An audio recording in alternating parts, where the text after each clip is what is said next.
Good afternoon, everybody. Big Mike back here with you once again. Welcome back to Big Mike Talks, where today I cover the rest of the week in pro wrestling. Now, for this week, it's going to be MLW Fusion, Ring of Honor, and a bit of a condensed version of AEW Collision. So that's right, no SmackDown or Rampage, as I wanted to spend some time with my family. So I'll get back to that in another this coming week. So let's sit back, relax, and let's do this. As we start off with MLW Fusion, and we get a promo from Salina De La Renta announcing that she has a big announcement to make later on tonight, in which, okay, cool. So, first match of the evening, we have Zeta Steel taking on Tiara James. And what was a really good competitive women's match. I'm not familiar with Zeta Steel, but she really brought it tonight. Overall, after a pedigree, your winner, Tiara James. I'm going to give this old matchup a thumbs up. This was a very entertaining opening bout, and hopefully build something with Tiara James. We then get a pre-recorded calling promo, pretty much saying, yeah, Manders, you're no cowboy. We enjoyed beating you up last week. We got more members waiting in the wings, including someone you just saw last week, Cannonball, was a big masked heavyweight, which we'll be seeing at Slaughterhouse, which I'll talk about that in a little bit. And they finish, Ricky Page finishes up, you're all prey, and we are in the hunt, which, nice little threatening line that kind of steers the calling in one direction. I like that. We then see Jimmy Lloyd hunched over a garbage can, puking, trying to make weight for the middleweight division, in which he has a title match coming up later tonight. We'll get into that one. Then Mance Warner comes in, pretty much hypes up his boy, saying, yeah, he's going to cut weight. He's going to be trim. He's going to be ready to take Akira's title. He's coming for gold. We then get Salina De La Renta's big announcement, and she announces CMLL is now in a working relationship with MLW. If you don't know what CMLL is, they are, I'd say, one of the bigger promotions down in Mexico. And, yeah, they got some really good Lucha Libre action. And the first match in this relationship is current NWA, I want to say, Cruiserweight Champion. Basically, it's a historic title that CMLL uses to this day. The title holder, Rocky Romero. So Rocky Romero coming to MLW. And yes, I know he's a New Japan guy too, so makes sense. As he's going to take on Akira at Slaughterhouse. So that should be a very interesting matchup. Speaking of interesting matchups, I think this is my match of the show for MLW. It's a triple threat match featuring some interesting names. We have TJ Crawford, Alec Price making his MLW return. He was in MLW briefly for, I want to say it was for Battle Riot. And the final member of this trio, Kevin Blackwood, the first overall pick in the open draft. And they went right after each other right away. Some good middleweight stuff, but then Kevin Blackwood came in and kind of slowed things down a little bit. Definitely some good submissions from all three guys. But your overall winner, thanks to the Silver Bullet, your winner, TJ Crawford. We then get the hooded guy who we saw talking to Crawford and they end up jumping both his opponents. Including attacking Kevin Blackwood's leg with a chair shot. We then get the big reveal. It's Tony Deppen. So it looks like Tony Deppen is going to be creating a little alliance with TJ Crawford, which, honestly, to me, that makes a lot of sense. And it's going to be interesting to see, where each other fall. We then get an interview from Ichiban, although it is via an interpreter. Pretty much calling himself a Stone Cold Warrior. He's set to be the best and to take over the the middleweight division. We then get a World Titan Federation expose talking about Mr. St. Laurent taking some advice from AEW, building stables. We then get a online promo from Matt Cardona, who is like, it looks like he's streaming on like Facebook or something, but in reality he's just filming a promo in a different way, pretty much calling himself the Deathmatch King, and nothing is going to stop me. He then runs into Maki Ito, who it's definitely interesting to see her. They yell at each other for a little bit. Then we see Mance Warner start beating up Matt Cardona. So it does look like we are getting a future match between these two sometime soon. We then get an update for Slaughterhouse, as the One Column Commanders is going to take on Ricky Shane Page in a spin the wheel, make the deal match. Now, basically what that means is there's going to be a giant wheel with all kinds of stipulations on it. They're going to spin it. Whatever stipulation it lands on will be that match for the evening, which is definitely a cool concept. Hopefully it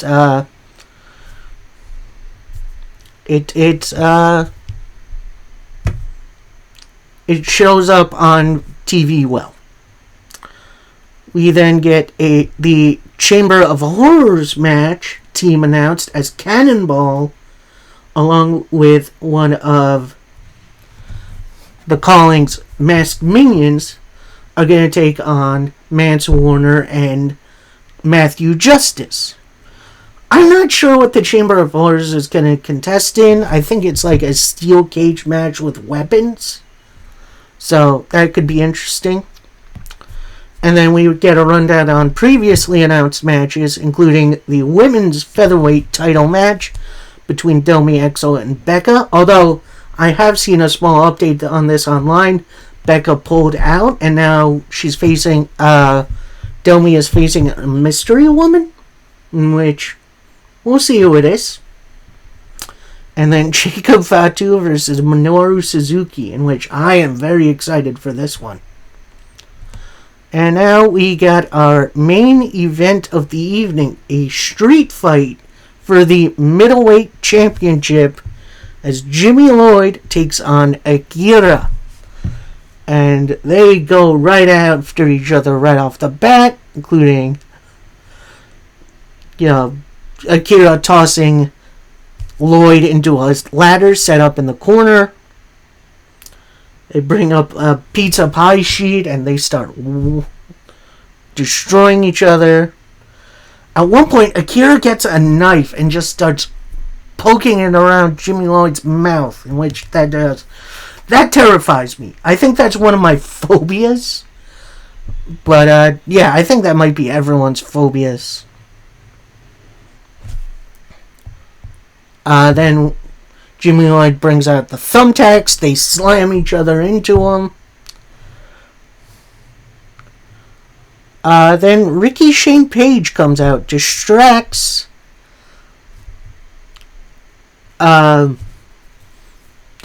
Jimmy Lloyd for a minute, but then the rest of the Second Gear crew come out. They start brawling at ringside. That distracts Lloyd long enough for Akira to hit a DDT on a couple of chairs set up, nose to nose to pick up the victory. We then get an announcement from Mr. Saint Laurent as we go down the history of Davey Boy Smith Jr. versus Alex Kane, which will be probably going to be our main event for Slaughterhouse. And then Mr. Saint Laurent announces that Alex Kane has a mystery opponent coming this week. So, gonna be interesting to see who that is. Maybe it's someone who's already in WTF, or maybe it's someone new. I guess we'll have to wait and see. Alright, that is it for MLW. We then go right into Ring of Honor, which starts out with Josh the Goods Woods taking on Brandon Irving. And it's over. After a Tilta Woods, your winner, Josh Woods. Then we get an interview with Prince Nana and the rest of the embassy, pretty much saying, look, while we did lose our 6-man tag team titles, we are ready for tonight, in which, Gates of Agony are in a tag match, and then Brian Cage is in a singles match, calling Brian Cage a machine that cannot be broken. And tonight, we're going to get the embassy back on track. We then get a very interesting matchup as Scorpio Sky takes on Tony Nese. And, it's definitely interesting to see Sky back in Ring of Honor, as he had a brief tenure before AEW even existed. Lots of good back and forth, lots of interesting moves from Sky, including some submission tries, which that's definitely really cool. But then the finale comes with a middle rope cutter and the victory for Scorpio Sky. Definitely an interesting match to watch. Maybe a bit of an extended squash, but I had fun with it. Next up, a battle of the High Flyers as Gravity takes on Big Shotty Lee Johnson. And this was a nice mesh of lucha libre and high flying. These two worked extremely well together. But then after a superplex and a big splash, your winner, Gravity. We then go backstage for an interview with the Outrunners, one of my favorite tag teams going today. They pretty much say, look, we got a lot to talk about, including who the best tag team is. The Outrunners could care less. We are the best tag team in the universe. And if you haven't seen the Outrunners, you haven't seen anything yet. So they're going to have a tag match a little bit later on tonight. Next up, bit of an interesting matchup as Lady Frost takes on Billy Starks. Now, Starks has been working as the minion for Athena, which is definitely interesting with Athena ringside with her whistle going. Overall, this was definitely a very entertaining matchup. Although I did feel like Billy had a little trouble keeping up with Lady Frost at times. But overall, she got right back into it. And then after a pile driver, which don't see that finishing matches too often, your winner, Billy Starks. Then Athena gets right into the ring, starts beating up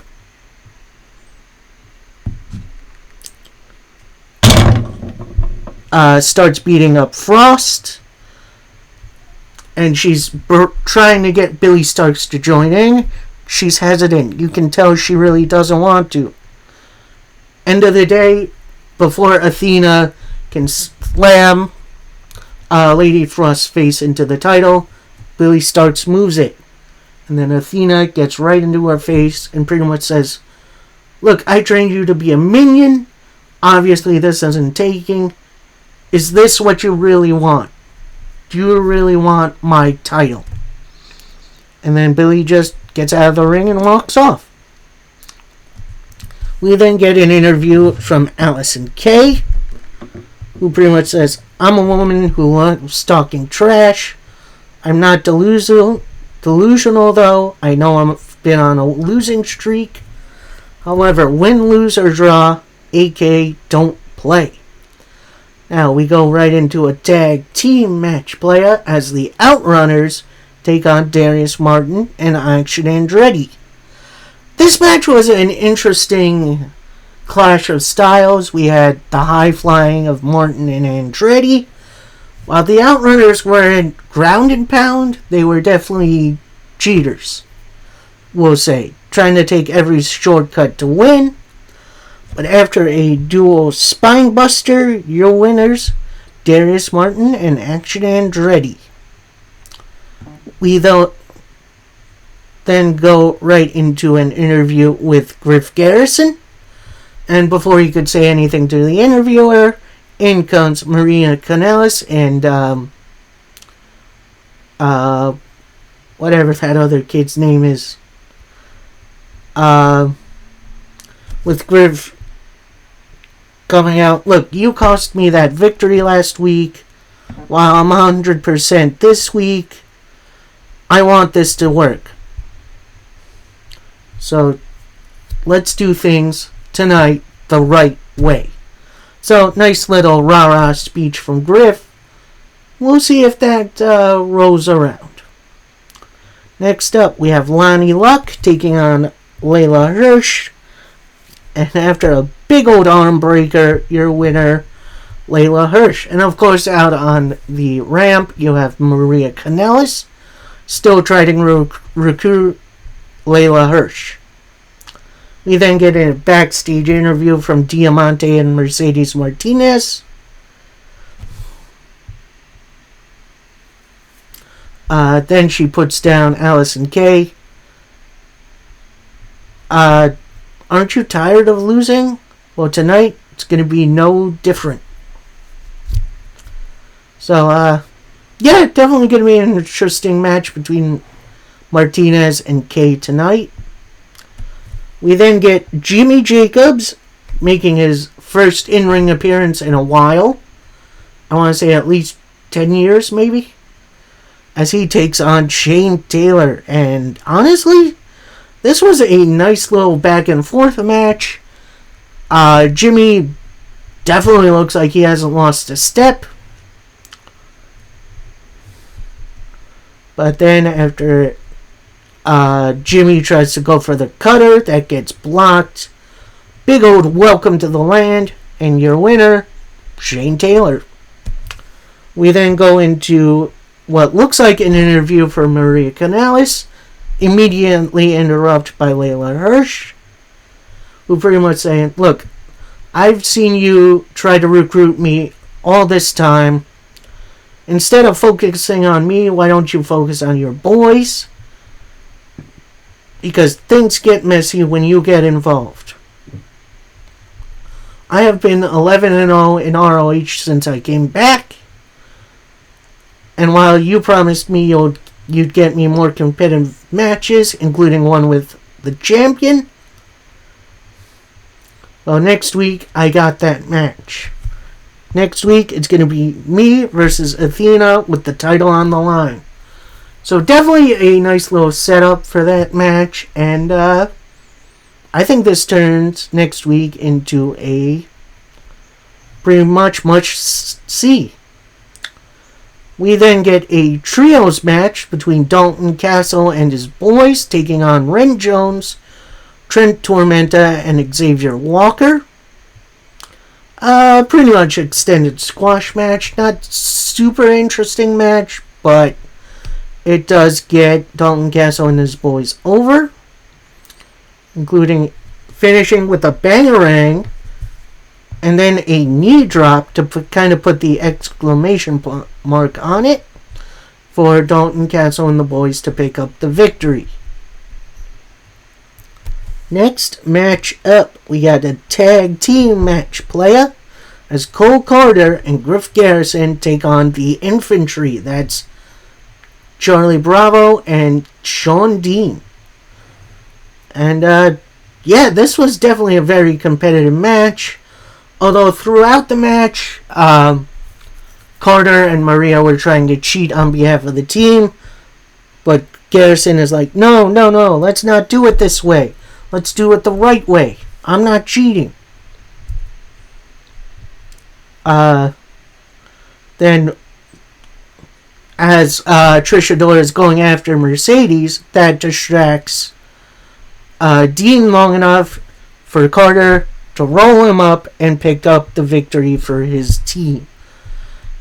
Definitely an interesting combination with Carter and Garrison. Gonna be interesting to see where this story goes from here.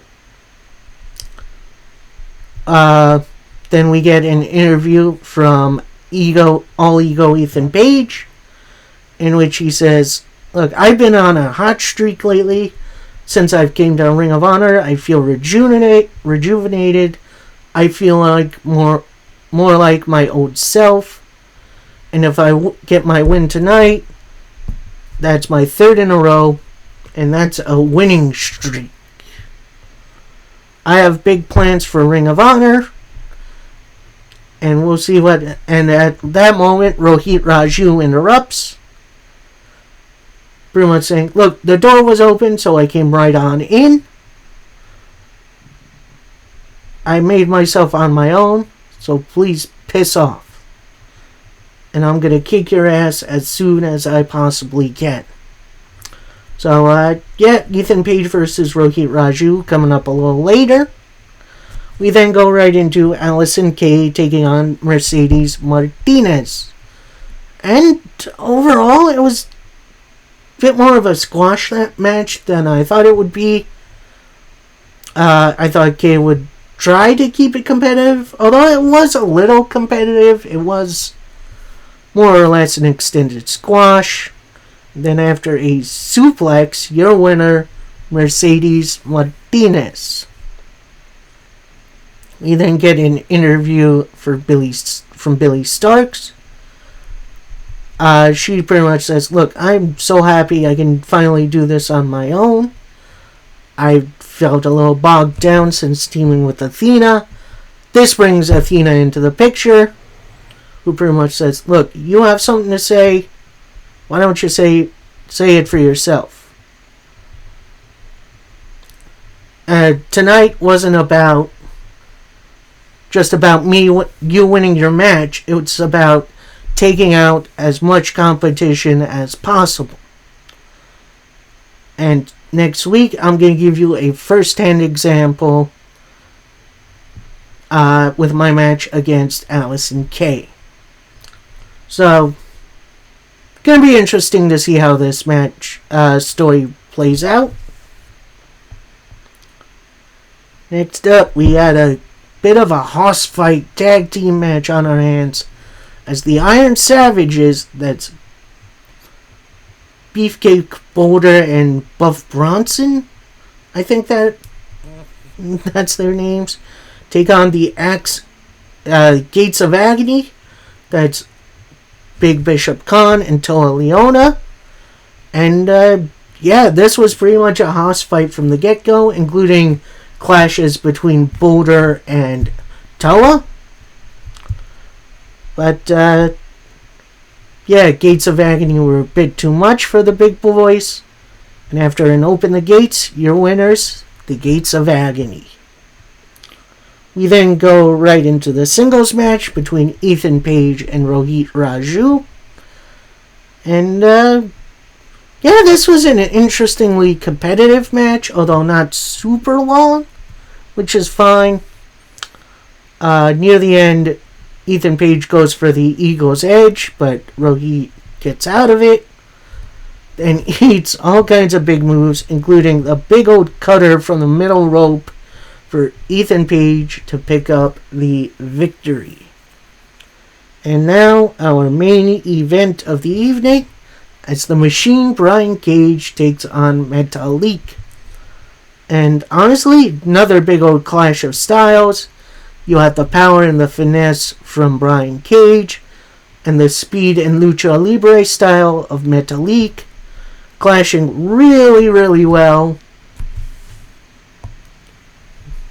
Then after a countered powerbomb into a Rana, potential Rana that was caught by Cage, right into a big old power slam for Cage to pick up the victory. And overall, Ring of Honor was a lot of fun this week. Gonna be interesting to see what next week holds for the promotion. And a fine Alamo. We got AEW Collision. And we start off with a very interesting matchup as Juice Robinson takes on Andrade El Idolo. And honestly, this was a very, very well-paced match. Both guys looked like $1,000,000. At one point, the Guns do try to get involved, but they got caught by the referee, thrown out of the ring, thrown out of the arena, and then Andrade hits Juice with the Hammerlock DDT to pick up the victory. We then get a nice, interesting little interview from Kenny Omega and Chris Jericho, going over their rivalry early on in AEW, in which AEW was built on. And then they go over their history with Wrestle Kingdom. And pretty much this match on Wrestle Dream is going to be the ultimate Can We Coexist? Now, obviously, we've never had to think as a team. And Chris, while I never will like you, the Don Callis family is bigger than us. Now, I'll have my back if you have mine. And they shake on it. So it does look like they are on the same page. We then get the second part of the Toni Storm sit-down interview, where she pretty much says, look, my peak? I haven't hit my peak. I'm a 2-time women's champion. I'm just getting started here. And I am always at my peak. And while I do miss the old days with the Outcasts, it has always been a what have you done for me recently. And going forward, I'm going to remind everyone what a star is. So, nice little promo from Toni Storm. We roll right into the Best Friends taking on the Kingdom. And, yeah, this was a fun little television match. Nothing really to really get into. Near the end, Mike Bennett obviously goes for the punch and the pile driver to pick up the victory for the Kingdom. So their Kingdom is trying to quickly run out. They obviously have their bags ready. Pretty much saying, getting on the microphone, pretty much saying, look, Roddy will be on a red eye. We're about 6 hours away. But this is a message to Adam Cole. We know you delayed your surgery, so you'll have time to meet us at Roddy's place right now. Or you can go get the surgery, you selfish. But no. Come see us at Roddy's place. So, we'll see what this leads to. Hopefully it's something a little interesting.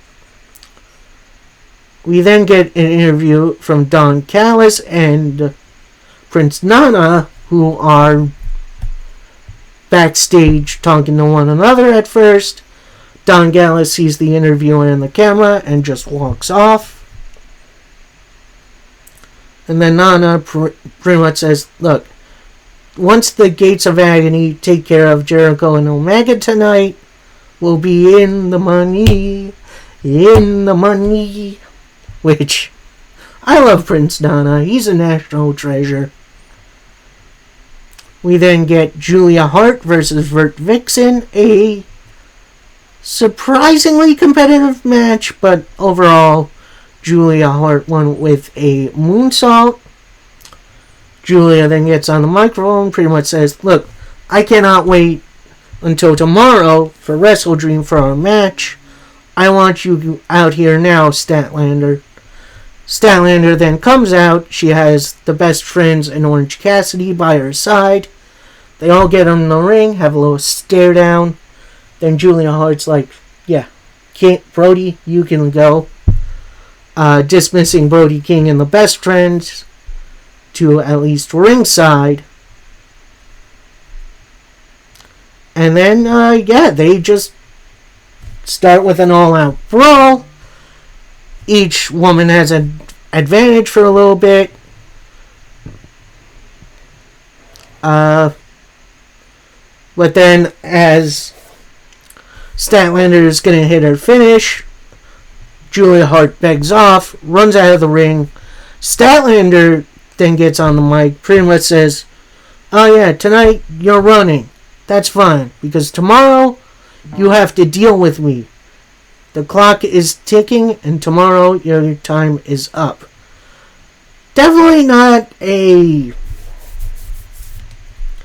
great promo by Statlander, but I can understand the need to build up the match. We then get a little look at Claudio Castagnoli and his history with New Japan wrestlers. As in promo, he issues an open challenge for Wrestle Dream, which is answered by Josh Barnett. Now, that match was on the pre-show, and it was definitely pretty good. If you want to look it up for yourself, go for it. Next up, we got Chris Jericho and Kenny Omega teaming for the first time ever to take on the Gates of Agony. And honestly, yeah, this was a very, very good tag team matchup. Everyone got their stuff in. But then after a couple of V-triggers and a Judas effect, into the Lion Tamer, your winners by submission, Chris Jericho and Kenny Omega. We then get a nice little hype-up video for Eddie Kingston versus Shibata. We then get a backstage interview with TMDK. That's Shane Haste, Mikey Nichols, and Bad Dude Tito. They're a trio from New Japan. Pretty much saying, yeah, we're back from Japan. We're bringing the fire. But then in comes the Acclaimed and Billy Gunn, who pretty much says, hey, you guys have a huge match tomorrow. It's against us, and we know your game. Then Shane Hayes tries to white boy rap, which pretty much fails. And, definitely an interesting interaction between those two. Then, for our main event, we got Zack Sabre Jr. on commentary. Always nice to hear from him. As we got an all-star main event as Bryan Danielson teams up with Wheeler Yuta and FTR to take on Aussie Open, Ricky Starks, and Big Bill. And to say everyone got their stuff in, yeah, everyone got their stuff in. Although Danielson wasn't tagged in until way later in the matchup. In the end, Danielson looks like he's up for the choke slam. Instead, Ricky Starks hit him with the spear to pick up the win for Aussie Open, Big Bill, and Ricky Starks. Then, as that's going on, there's a brawl between the two teams, which goes to the outside and to the back. But Danielson's still in the ring. He tells Zack Sabre Jr. to get over here. He gets off the commentary table, gets in the ring. They have a little face-off. And then Sabre and Danielson start slapping each other. Danielson goes for the label lock, but Sabre gets out of it and runs off. Overall, a nice little setup episode for Wrestle Dream, and if you haven't seen my review for that, you can take a look at it on my channel. Overall, a very interesting week of pro wrestling this week. And next couple of days are going to be interesting to see where things lie. So, I hope everyone enjoyed. Please like the video. Comment on your favorite thing this week in pro wrestling. And until next time, happy wrestling, everybody. Peace.